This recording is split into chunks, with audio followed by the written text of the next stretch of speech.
What actor or actress stupidly left a movie franchise or TV series thinking they were too good for it, only to be never popular again?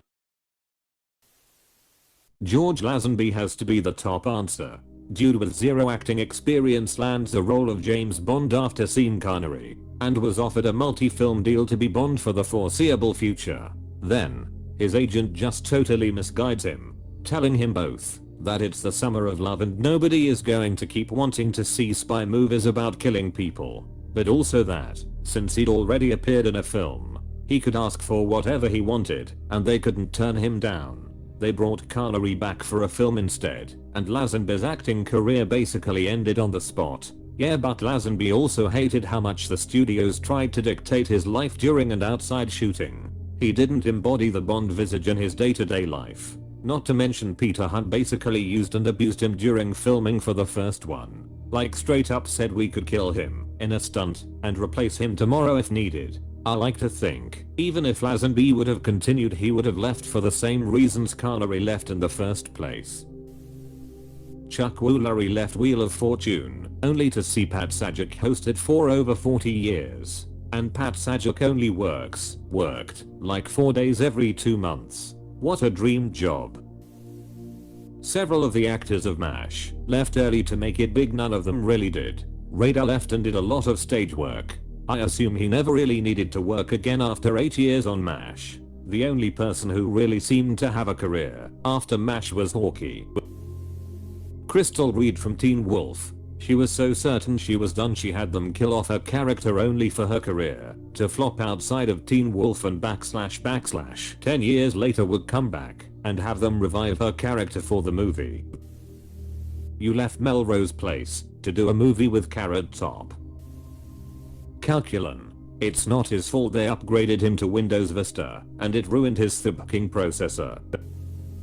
My ex-girlfriend was on a soap, but as a regular extra. They were starting to give her speaking roles, got a SAG card, etc. Once she got her SAG, she demanded more speaking roles or she was leaving.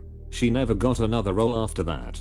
Happened to a friend of mine / 25 years ago in Los Angeles. She had a recurring role on a hit network sitcom, but it was a dumb show and she wanted to be taken seriously. So she quit, just as she was getting noticed. Never got another good role. Quit acting a few years later and moved to Las Vegas to run a pilot studio. Brian Dunkelman was co-host of season 1 of American Idol with Seacrest and then quit. Over the years it has toggled back and forth between whether or not he would have been fired anyway, but in at least one interview he admitted to quitting and then almost becoming suicidal over it. I remember he went on Howard Stern right after he quit, and Howard bluntly asked him what the F he was thinking and telling him he was an absolute idiot for leaving. Howard was right.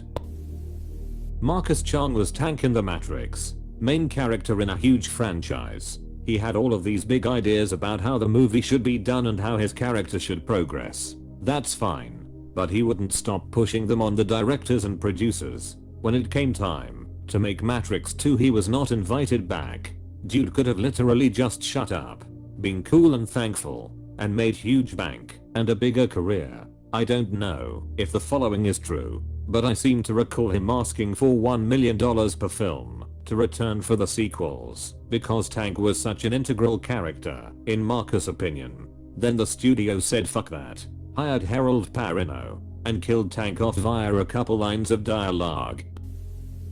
Katie Holmes took a pass on The Dark Knight to go be in a movie called Mad Money and Like You. I haven't seen it either. My stepmother has some odd relation to Katie Holmes, like third cousin twice removed kind of shit. Won't shut up about it. Calls it a claim to fame. I keep asking her what Katie has been in, and she can't answer. Lol. Edit. Had no idea thousands of people would find my stepmother's odd relation to Katie Holmes so interesting. Like half the cast of Downton Abbey. Ja Rule was in the first Fast and Furious movie. I like how Ludacris was in the second one as basically a cameo, and then went on to become a major part in the franchise. Ed Skrein left Game of Thrones as Dario Naharis thinking that if he starred in the reboot of The Transporter it would spawn sequels. That one still kinda blows my mind. I know there's a difference between being the lead role and playing second/third fiddle, but he left, got after season 3 pretty much right as it crossed into cultural phenomenon status, playing a character that was pretty much guaranteed to have screen time and not be killed for at least a few more seasons. Definitely a scenario where Patience World benefited. David Caruso leaving NYPD Blue and Shelley Long leaving Cheers are good examples. They even did an inside joke on the show while at a drive-in movie. Cliff and Norm make note that one of the original actresses in the Godzilla films was replaced by another female actress and left halfway through the series. I don't understand. Wonders Woody. Why would an actress leave right in the middle of a successful series?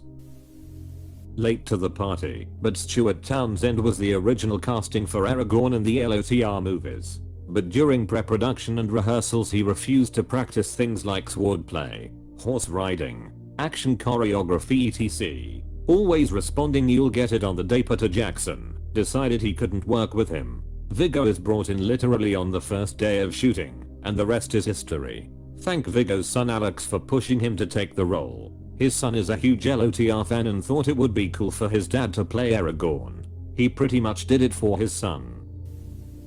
Mornich but Michael Shanks leaving Stargate SG-1, only to come back a season later buff as hell. I think he expected to get more roles, but at least they let him come back from the dead. Shanks didn't like the progression of his character. Same reason Tori Higginson left Stargate. The studio execs were not very accommodating to Shanks because they thought no one liked him. I like the quote was something like, "People like him. We thought people only watch this show for RDA. All this did was pee off the fan base." So after a year everyone came to their senses and got back on track.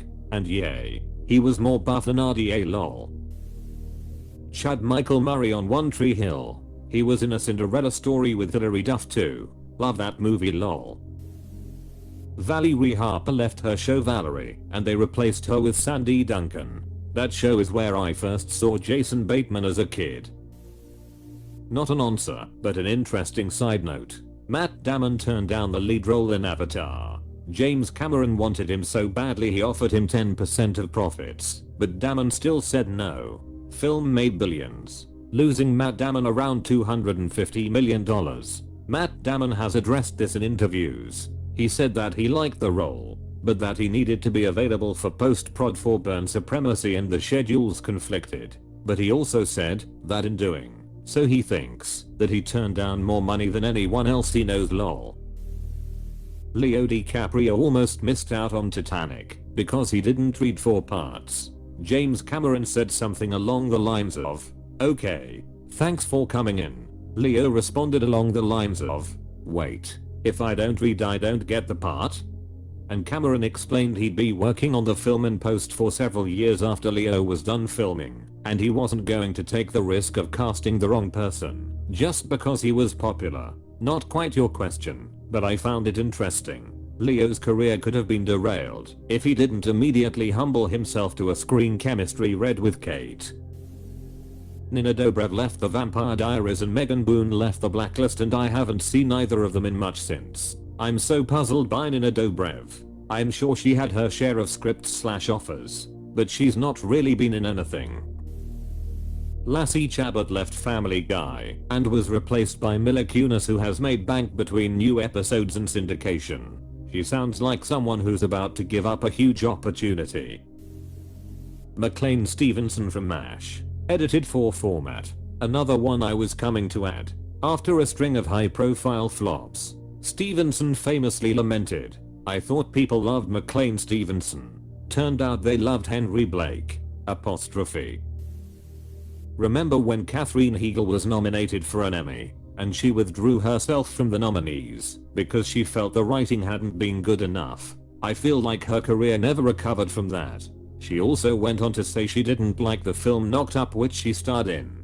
I think talking about projects you're involved in is a really good way to burn your bridges. I don't know anything about that world, but if the writing is terrible and you still act your way to an Emmy nomination, isn't that just further support for your acting ability? Why not accept the nomination? Potentially win the award. and then use that as bargaining leverage for the change you want. This is all bizarre to me. Jessica Rain from Call the Midwife. Man, I love this show, and on rewatches I'm like, damn, did she really leave so soon? After that the show turns into a bit of a revolving door sitcom, but they do it well. I'm just continually surprised that Sister Monica Joan is always still there, lol, love her. Not exactly the same as your question, but Sean Connery turned down the role of Gandalf for $30 million plus 15% of profits, which would have got him about $450 million. He said he didn't understand the script. So next time he was offered a script he didn't understand, The League of Extraordinary Gentlemen, he took it. Ended up so disappointed in the product that he retired from acting. You cannot bash that ish, not for them to decide. All we have to decide is what to do with the time that ish given us. Terrence Howard was in Iron Man 1 and was going to become War Machine. This was the very start of the Marvel movies, the MCU. He got bounced, I think, for asking for crazy money. Don Cheadle replaced him for Iron Man 2 and all the movies beyond. Next time. Bye bye, don't think so. Look, it's me. I'm here. Deal with it. Let's move on. Don Cheadle. From the HBO series Girls. The boyfriend of William's character left abruptly because his agents told him he had to capitalize on the popularity of the show before it ebbed. I don't even remember his name. Adam Driver, on the other hand, stuck it out because he has incredible work ethic and loyalty to the projects he starts. And we all know how that turned out. Katie Holmes dropping out of Batman to do a bomb called Mad Money with Nicole Kidman, the ex-wives of Tom Cruise. Edit. Nicole Kidman was not in Mad Money. My mistake. Katie Holmes turned down a lead in Orange Is the New Black. Katie Holmes turned down the role of Buffy in the Buffy the Vampire Slayer TV series. Married Tom Cruise, turned down Buffy, turned down Oiton. Maybe she's just a habitual bad decision maker. To be fair to some of the performers who left TV series, the 1-hour format is possibly the most grueling shooting schedule in Hollywood. The leads are often filming 7 days a week with both night and day shots for almost half the year. If production is not in your backyard, you have to fly and essentially live somewhere else on the few days you get off. Starting or raising a family is difficult, and personal relationships can suffer. If you've already made enough money that you and your family will be taken care of for the rest of your life, why hurt everything for more money?